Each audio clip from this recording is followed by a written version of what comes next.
अस्सलाम वालेकुम सामीन। 17 ज़िलक़ाइदा और 5 मई है। उन्वान है सुबह की अहम खबरें। पहली अहम खबर यह है कि उत्तर प्रदेश में स्मार्ट मीटर बेअसर हो गया है। प्रीपेड का असर ख़त्म हो गया है। यूपी के वज़ीर आला योगी आदित्यनाथ ने और दूसरे मुतल्लिक़ वज़ीर ने बाज़ाब्ता ऐलान किया है कि स्मार्ट मीटर की सूरत हाल बदल गई है और पहले जो 1 महीने का बिल एक बार आया करता था वही बिल आएगा। वो जो स्मार्ट मीटर में पैसे ख़त्म होती है, जो आपके घर की लाइट भाग जाया करती थी, अंधेरा हो जाया करता था, अब वो नहीं होगा।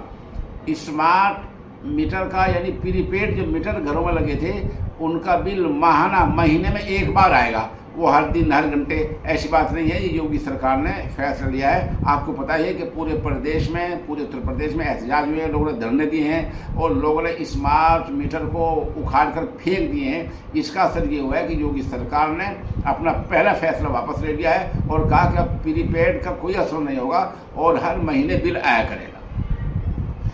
दूसरी खबर यह है कि केरला असम्बली में इंडियन मुस्लिम लीग के 27 उम्मीदवारों में से 22 जीत गई हैं। इंडियन मुस्लिम लीग ने 27 अपने मेंबर खड़े किए थे, एमएलए खड़े किए थे, 22 जीत गई। उधर आसाम में कांग्रेस के 19 उम्मीदवार जीते हैं और इत्तिफाक से 19 में से 18 मुस्लिम हैं। मतलब ये कि मुसलमानों ने थोक में कांग्रेस को वोट दे दिया है। जबकि यहाँ जैसे मैंने अर्ज किया कि कांग्रेस के 18 मुस्लिम है, सिर्फ एक गैर मुस्लिम है। उधर आसाम में ही मौला बदरुद्दीन अजमल और दूसरे उन्हीं की पार्टी के उम्मीदवार हैं जनाब मुजीबुर रहमान, ये सिर्फ 2 जीते हैं। कहाँ मौला बदरुद्दीन अजमल पहले काफ़ी सीटें ले गए थे और अब वो 2 सीट तक सिमट गए हैं। मौला बदरुद्दीन अजमल की आसाम में सिर्फ 2 सीटें हैं।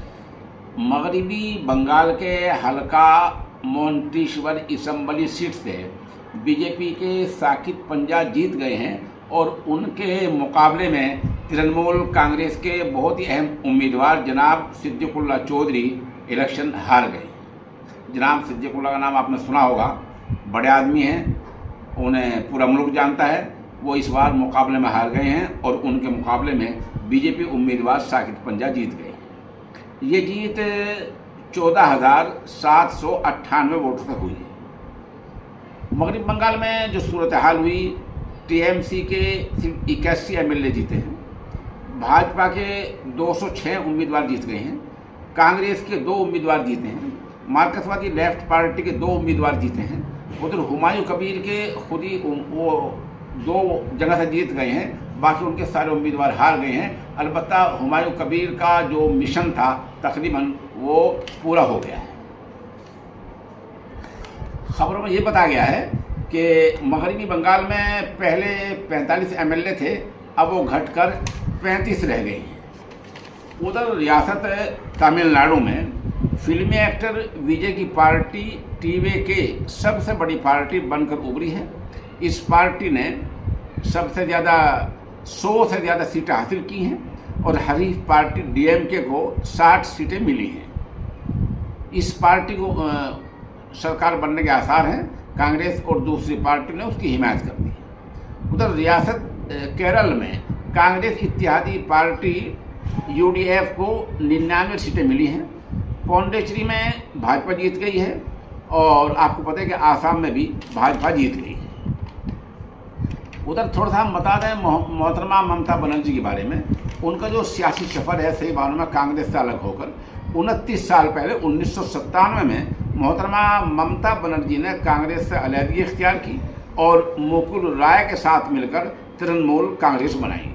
ये मुकुल राय बाद में भाजपा में चले गए थे, गर्जे वहाँ से हटकर फिर तृणमूल में आ गए थे, लेकिन एक बार ये बीच में भाजपा में चले गए थे। 1999 में मोहतरमा ममता बनर्जी भाजपा की क़यादत वाले एनडीए की सरकार में शामिल हुई थी और वज़ीर रेल बनाई गई थी।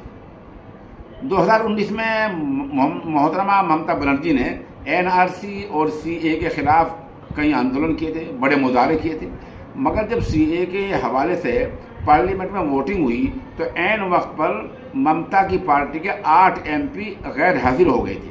बाद में ममता ने उनके खिलाफ कोई कार्रवाई नहीं की थी, बल्कि उनको माफ़ कर दिया गया था।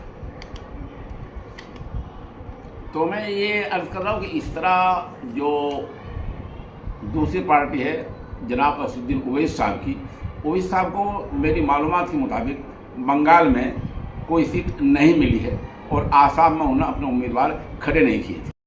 मगरबी एशिया में 18 दिन की जंगबंदी के बाद एक बार फिर कशीदगी बढ़ गई है। मुत्तहिदा अरब इमारात में ईरानी ड्रोन हमलों, बहरीन में रेड अलर्ट और आबनाए हुर्मुज़ के बहरान ने आलमी तशवीश को जन्म दिया है। ईरानी मीडिया ने अस्करी यानी फ़ौजी ज़राए के हवाले से दावा किया है कि अमेरिकी फोर्सेस ने ईरान जाने वाली 2 शहरी किश्तियों को निशाना बनाया। ईरान का मौक़िफ़ है कि ये आम माल बरदार जहाज़ थे, न कि IRGC की स्पीड फोर्स। इसमें सवार 5 शहरी मारे गए हैं। दूसरी जानिब अमेरिका ने इन दावों पर खामोशी इख्तियार कर रखी है और तिजारती जहाज़ों को आबनाए हुर्मुज़ के रास्ते से निकालने की कोशिश तेज़ कर दी है। अमेरिकी फ़ौज के मुताबिक 2 अमेरिकी झंडे वाले जहाज़ों ने कामयाबी के साथ आबी गुज़रगाह पर सफ़र किया है। दरियासना मुत्तहिदा अरब इमारात UAE ने 24 घंटे पहले इत्तला दी थी कि एक ईरानी ड्रोन ने आबनाए हुर्मुज़ को नज़रअंदाज करते हुए एक अहम पाइपलाइन मरकज़ फजीरा में तेल की एक तनसीब को आग लगा दी, तेल के एक सेंटर को आग लगा दी। इसके कुछ ही देर बाद बरतानवी फ़ौज ने इमाराती साहिल के पास एक माल बरदार जहाज़ में आग लगने की खबर दी। इन हमलों के बाद आलमी सतह पर तेल की कीमतों में 6% का ज़बरदस्त इजाफा हुआ है। तहम ईरान के वज़ीर ख़ारजा अब्बास इराक़ची ने हमलों में मुलव्वस होने की तरदीद की है और कहा कि अमेरिका और मुत्तहिदा अरब इमारात को इस दलदल में वापस आने से बचना चाहिए। उन्होंने ज़ोर देकर कहा कि इस सियासी बहरान का कोई फ़ौजी हल नहीं है और इसे सिर्फ सफारतकारी के ज़रिए ही हल किया जा सकता है। बज़ाहिर हालात इस तरफ जा रहे हैं कि एक बार माहौल फिर कशीदा हो सकता है। साथ ही दूसरा दावा ये भी चल रहा है कि अंदर खाने ईरान और अमेरिका की बातचीत जारी है। सामीन, ये माजून है ताकत का ख़जाना। उम्र बढ़ने के साथ साथ इंसान के अंदर किसी भी तरह की जो कमज़ोरी आ जाया करती है, ये उसको बहुत ही फ़ायदा देता है। हमारे नंबर 96 27 70 90 14 पर संपर्क किया जा सकता है।